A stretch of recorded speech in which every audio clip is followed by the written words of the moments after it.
In this episode 50 of the Daily Hustle, we talk about how customers buy results and how you can get to results by driving employee satisfaction. That's right. It's a little bit backward thinking, but this is how you're going to get there. We give you the specific steps on how to get there. And also, Marshall convinces me to change my mind and my whole thinking about an airline company. Broadcasting from the box that rocks and Thrive15.com world headquarters, it's the Daily Hustle with Daniel McKenna.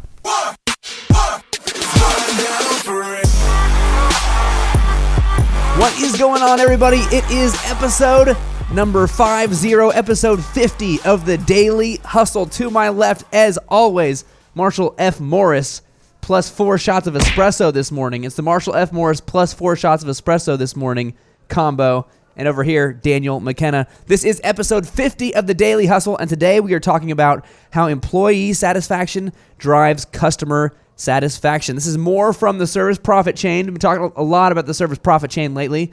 We're basically reading the book for you.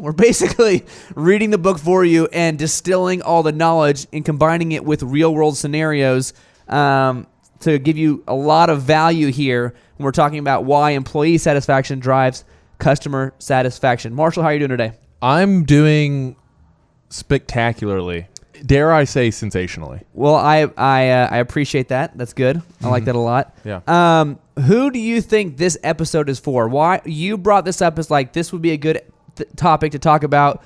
Who does this specific content, who does this reach out to? This reaches out to anybody that is looking to increase profits by getting more customers continually repeat buying from them, okay? But they're like, okay, that makes sense. I want to do that. How do I do that? Okay? And so we distill it down to the very basic level of how they can functionally increase their customer loyalty. So if you are not interested in profits and you are not interested in customer loyalty, this episode is not for you. That's right. Okay.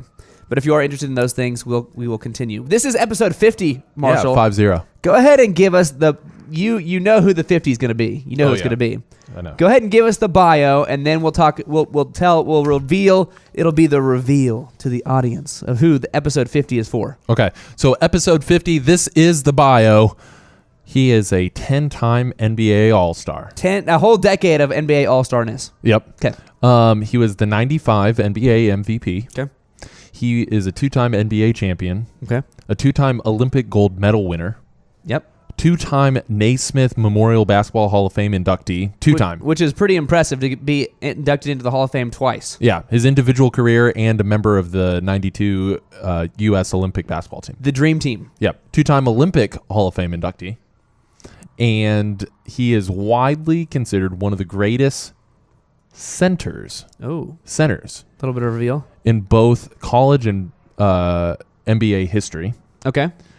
And he is the only player from the Naval Academy to play in the NBA. So by now, if you don't know who it is, you probably just don't watch basketball. You probably don't really like basketball. But of course, it's episode 50. This is the David Robinson episode. The Admiral. The Admiral. Have you watched any of his old highlights? They're incredible. Have you seen how athletic he was as a 7'1" big dude? He's spry. He was amazing. He was spry. The year before he got hurt, I believe it was the NBA MVP year. He was averaging 30 and 10, like just dominating the league. Couldn't stop him. Fundamental. And perhaps more importantly than all of this, he's a Thrive 15 mentor. That's right. That's a capstone on his career there, Thrive 15 mentor. We're going to add that to his Wikipedia. Add that to his bio. David Robinson, a Thrive 15 mentor, also played basketball. Okay, well, let's go ahead and dive into this here, Marshall. The Service Profit Chain, again, this big, thick book right here by Heskett, Sasser, and Schlesinger, one of Marshall's favorite books right here. I don't know if you can hear how thick that is. It's a good, thick book. There's a lot of charts, a lot of diagrams. Not a whole lot of pop-up pictures in this one. Nope. I did not notice any scratch and sniff stickers in this one. Nope, none of those. I did not notice copious amounts of blank pages for my own note taking. Nope, none of those. And it's all based off Harvard case studies. Yep, a lot of those. Okay, so the pattern of beliefs held by service profit chain leaders. Who are these people? The people that, just believe in research and facts and stuff. Harvard case studies, stuff like that. This is their pattern of beliefs here, Marshall, and then we'll dive into the specifics. Number 1, customers buy results.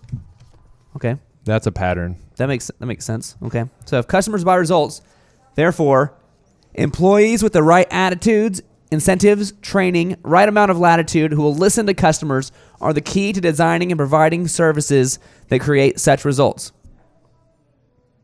Okay. So now we're getting a little bit deeper now. We're saying, okay, customers buy results. How do we get to those results? Well, I've got to get my employees to treat the customers the way I want to, the way I would do it. Okay. Number 3, financial performance is the result of past performance, saying that your financial result is based on what you did in the past. Measurement and incentives must concentrate on determinants of future performance and customer and employee satisfaction and loyalty. So they're saying that what you must focus on is having your customer and your employee satisfaction and loyalty up. That's what you must focus on, having those things up, and that's what will drive your results. Basically. And the last one here before I ask you a question here, Marshall. Number 4, the real payoff from listening to customers is not just results-driven service design and delivery that produces outstanding current performance. It is the maintenance of a strong adaptive culture that ensures continued excellence. I don't know if you can tell, I'm so excited about this topic. I'm starting to lose my voice a little bit. Yeah. But Marshall, emotional. Yeah, I'm really emotional about this topic. Marshall, they're saying in this basically that by focusing on the employees, by focusing on their customer and employment satisfaction, and focusing on their loyalty, that's what's driving results. Mm-hmm. Talk to me a little bit about the separation between the leader of the company, the guy with the vision, the guy with the sales skill, or the guy with the design skill, or the guy with the networking skill, or whatever it is that drives that company. He's the main guy, right?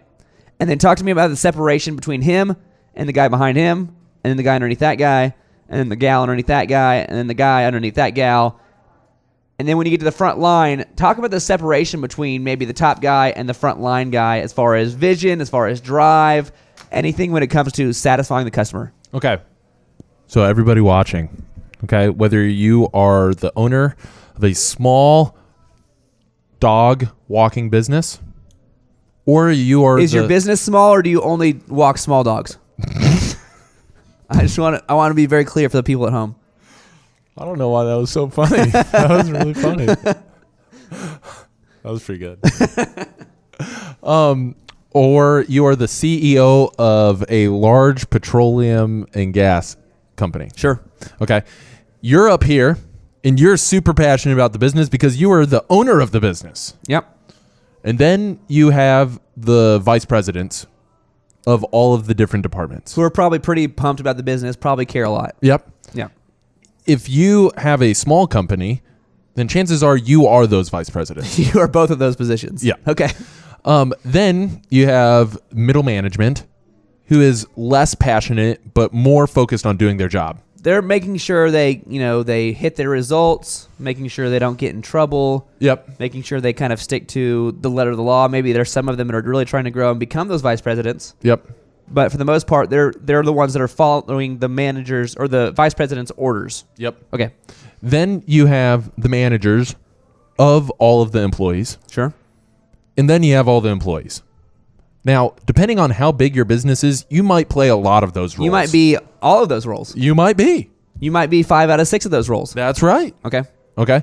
And so the important thing to understand is the owner of the business is always going to be the most passionate about the business.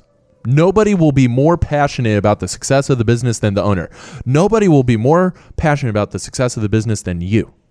Okay? Why is this a big deal here, Marshall? Why is this something that if you are that owner, if you are that leader, if you want to be that CEO, why is this something you need to get in your mind?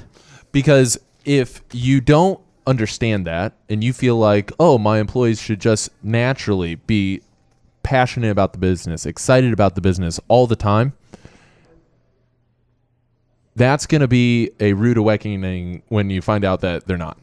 You're going to be like, why aren't these people working harder? Right. I can't get my employees to work harder. I can't get them to care as much as I care. That's right. Now, the other thing about this is the CEO must understand those different, the CEO, the owner of the business must understand all those layers, because what we're going to talk about is having the owner of the business actually communicating directly with the front line and putting themselves in that positions, because a lot of communication and messaging can get diluted between the front line and the owner of the business. And so we're going to talk about what can happen in order to increase that communication flow.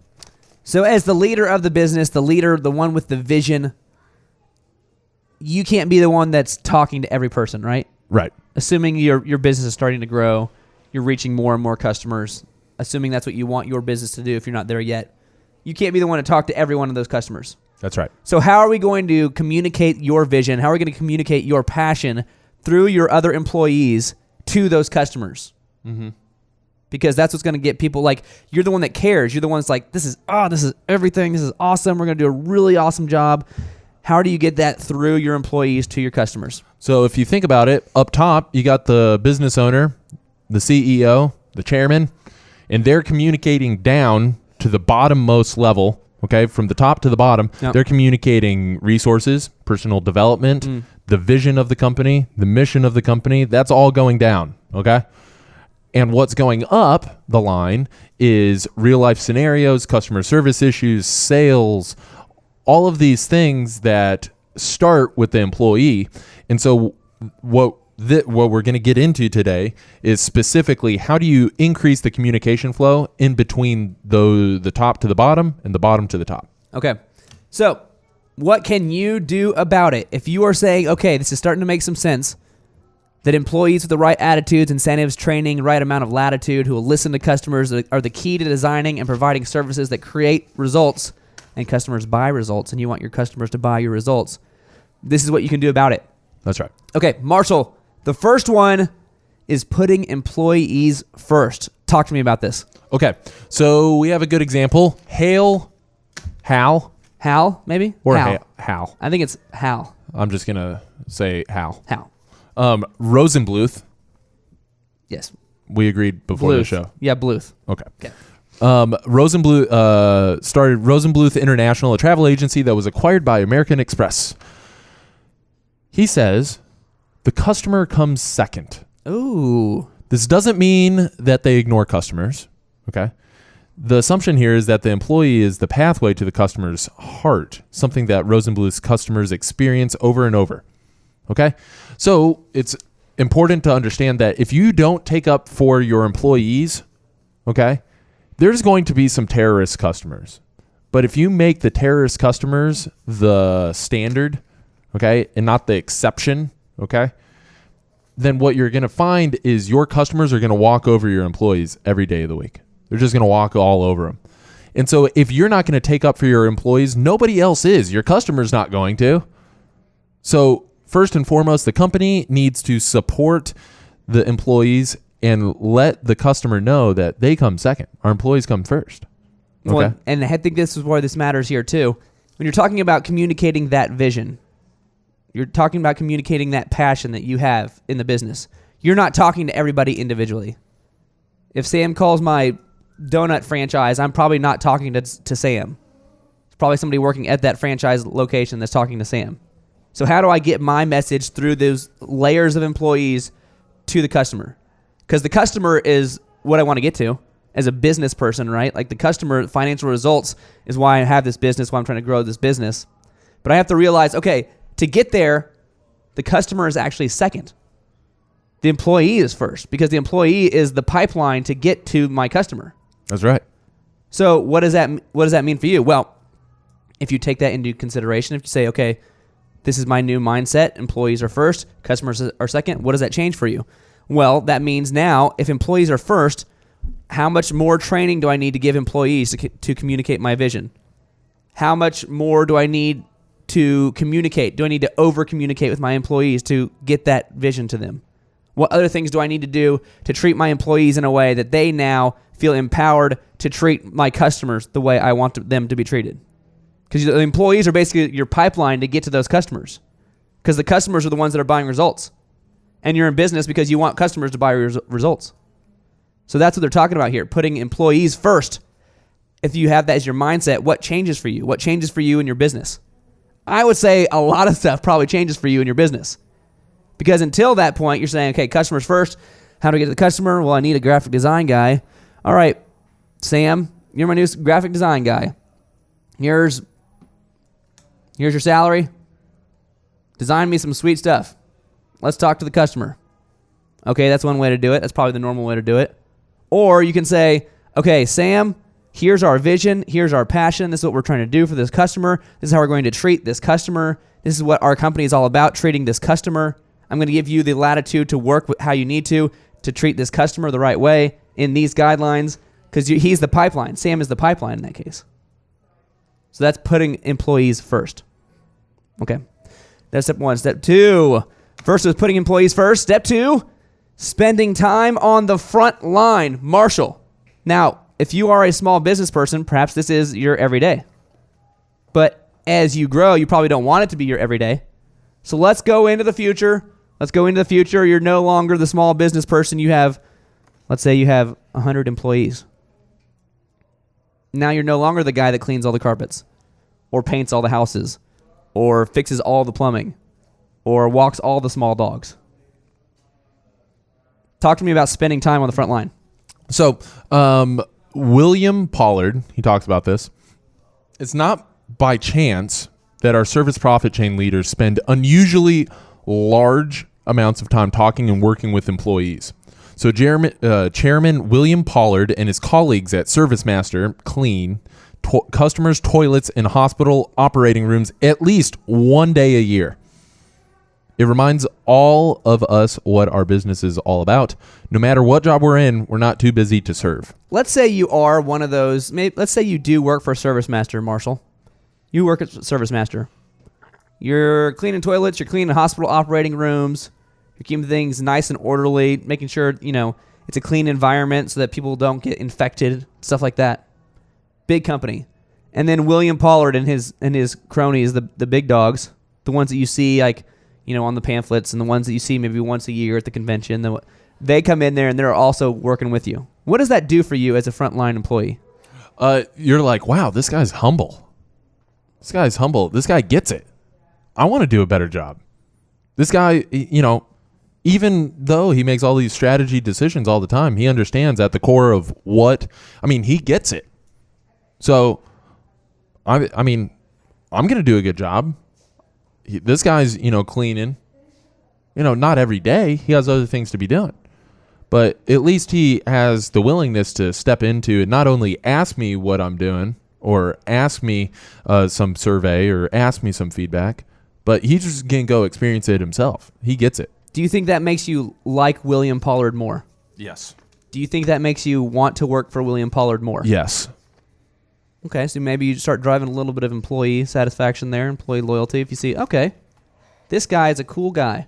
This guy's cool. He's making a lot of money. He built a huge company, but he's still down there here working with us. This is pretty awesome. Mm-hmm.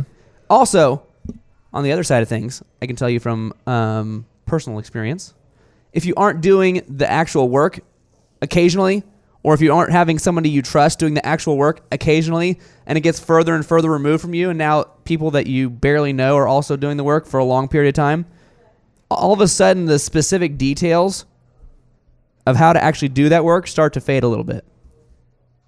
I'll give you an example. With Epic, the photo company, we had some trouble with some employees, didn't know how to do some posing. Some new employees didn't know how to do some posing out at weddings. So we spent a lot of time printing out these books, got them laminated, got them hole punched, had these whole books of all these different poses you could do. And then people weren't actually doing them. They'd sometimes use them, but they kept saying, this is hard to use. Sometimes we can use them, but other times it's just so busy we can't use. So then myself and other people that had started the company, we started going out using those books. And we found out these are hard to use because you've got a camera in one hand, you've got the flash, you've got maybe a flash stand, you maybe have a bride's mom that's yelling at you to get going because the ceremony's in 15 minutes, you've got a timeline you're trying to stay on top of, and then you're also carrying around this book, this big laminated book of all these different poses. It was just cumbersome. It was hard to actually use. So we realized, okay, actually, this isn't a great idea. We need to spend more time training in this way, more time proving they can actually do these sort of things before they get anywhere near a shoot, and not, here's the physical stuff. I know you've never done this before. Here's a book. Because it turns out that's hard to do. That's very hard. Okay. So those are the kind of things you'd find out by working on the front line. If it's not you, maybe it's somebody in your business that you trust to be making those strategic decisions. But spending time on the front line is also going to get you that employee loyalty that we talked about before. Okay, Marshall, let's go on to the next one. Leading personal development. Oh, this is huge. This is huge. This is Huge. It says our leaders invest personally in the development of a core of promising managers. At ServiceMaster, if a manager is too busy to teach or learn, then he or she is too busy to be a manager at ServiceMaster. Chairman Bill Pollard sets the example by teaching regularly in the company's senior management program, and he also leads a program that involves the company managers in reading and discussing. Now, Marshall, we used to do this all the time here at Thrive. We used to do book clubs. You used to do, I think we still do. If you read this book, write out a summary, 1-page summary, pay you $100. We're obviously pretty busy around here. You obviously have a 12-page to-do list. Yeah. Why is taking time out of what could be done, like further time to check a few more things off that checklist, why is it so important to have those personal development times, and why is it so important to show your employees and show your team this is something that we care about? So let's say this. I'll say it. If you were a basketball player Go on. and you only played in games and you never practiced free throw shooting, is it logical to expect yourself to get any better at free throw shooting just by only shooting the few free throws you shoot in a game? Probably not logical. No. Probably not logical. No. The same thing is in your business. So I get that you probably need a rest between games, okay? But you also got to schedule time to work on the things that you need to get better at. So if we're not careful, we start worrying about the sales, we start worrying about the marketing, we start worrying about the order fulfillment. But if we never set aside time to actually get better, then we're never going to get better. So you literally have to schedule time to work on the business. And it has to be the leaders that drive this, because the employees are never going to take it upon themselves to say, hey, we should do better for the overall success of the company. Right. So it has to be the leaders driving this. And so the example is at ServiceMaster, Bill Pollard, he goes, I understand and recognize that this is a company-wide effort. So I'm going to start it. Let's get all the senior management and let's have a personal development club, okay? And then for all the managers, I want to read and discuss with them. This is important to me. Let's make it happen. And by the chairman doing that and passing that on to the executive team, that sends the message throughout that, okay, this is something that the heads of the company are taking time away to do to make themselves better. Mm-hmm. And I'm sure they did other things throughout their company for people lower on down the totem pole to do the same sort of thing. Mm-hmm. To lead their personal development. To maybe it's you need to run more when you're not playing basketball because you need to be in shape. Mm-hmm. Basketball season always started with just weeks of running and not even touching a basketball to get you in shape to play basketball. That's right. Okay. That's leading personal development. Let's go on to the next one here. Supporting greater job latitude. What does this mean, Marshall? So these are all things that you can do, okay? You can do this. Support greater job latitude. Investing in technologies and organization designs that broaden jobs and responsibilities. So wait, we're giving the employees more control. More control and more responsibility and more authority. So Ooh. I like thinking of latitude as authority to do things. Okay. So Taco Bell found that self-managed teams help select, train, and discipline their teammates. Okay. Schedule work, manage cash, and even find time to train each other to reduce boredom. So if you listen to our previous episodes that we talked about Taco Bell and talked about NYPD and what they did to change their organizations, they got rid of 3 levels of management. 3 levels. And they said, all right, now stores, you're going to run yourselves, and we're going to have consulting managers that hover between 20 stores, and they're the ones that are kind of keeping an eye on you, keeping you accountable, but you're basically going to run yourself. Here are the rules.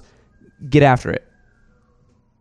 And they're saying that doing this made them find that they could help select and train and discipline their teammates. They scheduled the work. They managed the cash. When they're downtime, they're training each other on each other's jobs so that they didn't get super bored.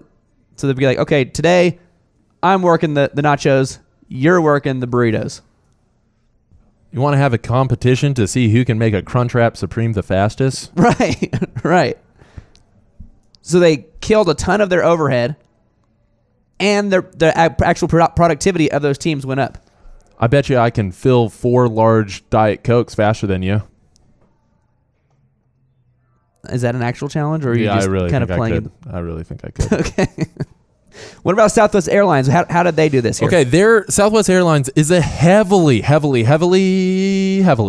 unionized organization. Okay. Yeah, the industry, the airline industry. Yeah. The entire industry. Yeah. Mm-hmm. Especially Southwest Airlines. Well, I don't think it's just especially Southwest. I think it's just airlines in general. All right, whatever, Dan. They achieved productivity levels 20% higher than average for the industry. How'd they do it? Well, a tradition of broadly defined jobs in which counter personnel, for example, can be pressed into service to handle bags, and cabin attendants regularly perform routine tidying up of the cabin between flights. So rather than have a separate crew of people come in to tidy up everything, they're like, oh, cabin attendants, rather than getting off the plane, just go through the plane once and clean up. So in the airline industry, the heavily unionized part, which, for a lot of entrepreneurs, if you get to that level, the unions will become one of your competitors, essentially. But the heavily unionized airline industry, they basically say, okay, you're the counter guy. As the counter guy, you can't help with the bags, because by helping with the bags, you're hurting the bag guy's job. And now, as a union, we're in this together. You can't individually go out and do more than you're supposed to do because, you're the counter guy. Right. You're the flight attendant. You don't also clean the planes. That's the cleaning the planes guy's job. You don't want to take his job. You can clean the planes. Can't do anything else. So this is what's normal in the industry. While Southwest Airlines, they make their place more fun to work. There's incentives, pay and travel and that sort of thing that are higher than other airline industries. They pay their people more. So now Southwest is like a place you want to work at for those sort of jobs. You're like, well, I can work here and make more, or I can work at Delta and make less. I think I'll probably try to work at Southwest. You keep taking shots at some of these big companies. Well, they haven't showed my doorstep yet. Okay. Once they become regular listeners and want to pay us for sponsorship, then we'll stop. Then we'll shamelessly sell out. But by doing this, they made Southwest Airlines, working at Southwest Airlines, like a desirable thing. Like you search out if you're in this industry, people will search out to try to work at Southwest. They're harder jobs to get. Right. Now, part of that is you get to sign this contract saying these are your job responsibilities. Normal. It's the union thing. Well, with Southwest, they have a tradition of broadly defined jobs, meaning that counter personnel can be people that help with the bags, and cabin attendants can be the person that cleans the plane too. So now they're paying less people because they don't need all those different jobs. When it gets slow, you do this instead. Meaning I can pay you more because I'm not paying like 3 other people to do all these jobs. Which leads us to the next thing here, Marshall, reducing labor costs by paying higher wages. Tell me about this. Okay. Labor costs by paying higher wages. So at Southwest, they approached negotiations with the viewpoint that we want to pay people as much as we can. Wait a second. We're talking about making money here. That's right. We're talking about, growing our bottom line. We're talking about growing the business. And you say that here's how we're going to do this. We're going to pay people. We're going to pay our people more. That's right. I'm skeptical. Keep on. So the result, a labor bill that is the lowest per seat mile generated among all major airlines, giving Southwest an almost unassailable competitive advantage. So by paying people more, but paying less people, their jobs are harder to get.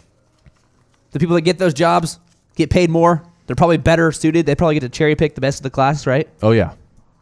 And then the people that have those jobs, they don't want to lose those jobs and have to go work at Delta. I don't know why I'm thinking on Delta. They don't want to lose those jobs and have to go work at Delta because they'll get paid less. Maybe their incentives are less. Maybe whatever, right? Yeah. So they're going to do things to make sure they keep their job. Right. You just lay it out there. These are the numbers you got to hit. These are the specific things we're looking for. And they're going to be like, well, I better do that because I want to keep my job. So by reducing labor costs, they did it by paying people more, paying fewer people to do more. That's right. What about Taco Bell? We already talked about them. They got rid of 3 layers of management. 3 layers. And they paid a new position 60% more than anywhere else. So they said, okay, there used to be Sam and Marshall and Daniel in this room. We're going to get rid of all of you. And now Bill's coming in, and we're going to pay him 60% more than Bill would make at Delta. We're talking about Taco Bell. It doesn't make sense in that comparison. I just thought I would, I don't know why. I haven't even flown on Delta in a long time. Last time I flew Delta, they upgraded me to first class. Oh, no. Delta, I'm so sorry. Delta, I'm so sorry. They're turning things around. Really? Yeah. Well, we're going to go with I wish Malaysian Airlines. Was it? While you, I have a note of the gentleman that I want to shout out. I put his name in here because he did such a great job. So from Delta? Yeah. Wow. I put it in my notes. Wow. Because I sent Delta an email. What's the company that keeps losing planes? Is that the Malaysian Airlines? Yeah, that's them. Okay, I'm not sure if that's correct. Specifically, like the name, but let's say you were working at Malaysian Airlines. Not only are you making 20% less, there's a chance you don't come back. Oh my gosh. They might just lose the plane. Is that offensive? Yeah. That's probably offensive. I'm very sorry. That's probably over the line. Probably over the line. I'll calm down. I'll figure out what the name of the guy is. Well, you can make up a name. He's not listening. He might be. Anyways, Delta turning it around. Point taken, Dan. Okay, I'm off of Delta. I'm on to Malaysian Airlines now. Okay, so let's go in recap here of today's episode. Talking about customers buying results. Well, how do you get there? By putting employees first, by spending time on the front line, by leading personal development, by supporting greater job latitude, and by reducing labor costs, by paying higher wages and paying fewer people to do more. That's right. That's the first step. Part 2, next episode 51, is tomorrow, where we get talking a little bit more about how you're investing in the customers. Remember, it's the employee satisfaction and loyalty, and your customer satisfaction and loyalty is what drives those results. It's what drives that business growth. So how you do that first? Well, you first invest in the employees, and now we're talking about the things you need to do to invest in those customers. Dan, it is ecstasy when you're next to me. What was you had something you said yesterday that rhymed. Yeah. That was going to be my my second favorite t-shirt. I remember what it is, and I'm going to give it to you guys in the next episode. Wow, what a tease. What a tease. All right. So if you want to hear what Marshall's lyrical miracle, that's going to come up in episode 51. You'll want to pay attention and listen for that. If you don't know who we are, we're Thrive15.com, and we help your business in 3 separate ways, including online training video, conference, 2-day conferences. You can show them right there. Sam, thrivetimeshow.com/workshops, as well as one-on-one weekly coaching clients. We do all 3 of those to grow your business, and we've had incredible, crazy success with these clients. Hot sizzle. The hottest of sauces. That was episode 50, the David Robinson episode. Tune in tomorrow for episode 51, where we continue and finish this series on about how employee satisfaction drives customer satisfaction, and you get to hear Marshall Morris's lyrical miracle. There you go. Marshall Morris over there, Daniel McKenna over here. This has been the Daily Hustle. Boom.